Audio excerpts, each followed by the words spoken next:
pense qu'on peut répondre peut-être de 2 ou 3 manières différentes. Le premier élément le plus important pour comprendre cette difficulté à grandir, c'est d'abord de trouver les marchés qui vont permettre de développer l'entreprise. Et il est évident que les circonstances économiques actuelles ne favorisent pas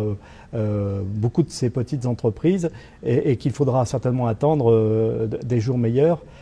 pour favoriser cette éclosion. Le deuxième aspect qui me paraît très important, bien sûr, c'est un espèce de plafond de verre, qui est un plafond de verre réglementaire. Le déclenchement du passage du seuil des 50 salariés, de l'effectif de plus de 50, est terrifique, je dirais, en matière de gestion, notamment gestion de ressources humaines, d'obligations à la fois réglementaires et financières qui s'accumulent sur l'entreprise, et ce qui fait que ça n'est pas une croissance douce, c'est un véritable palier qu'il faut passer, et la hauteur de la marche est extrêmement importante. Et puis le troisième élément qui me paraît très important, c'est l'élément organisationnel. La petite, puis la petite moyenne entreprise, TPE, PME, est caractérisée par son chef d'entreprise, qui est souvent l'animateur, bien sûr, puisqu'on a besoin d'un chef d'entreprise qui assure un véritable leadership dans les activités de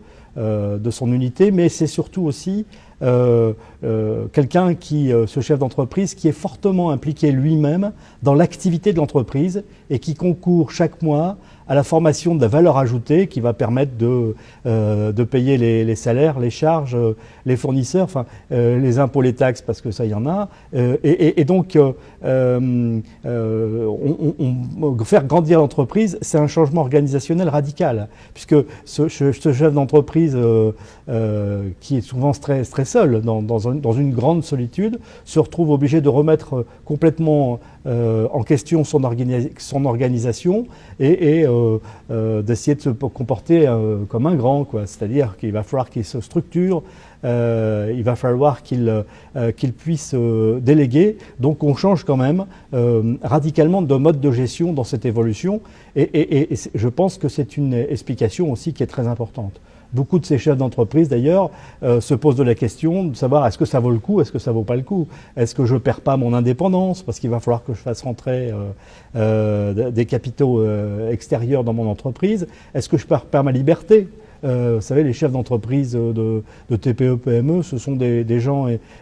qui entreprennent parce que pour eux, la liberté d'entreprendre, ça veut dire quelque chose. Donc tous ces éléments-là pèsent beaucoup.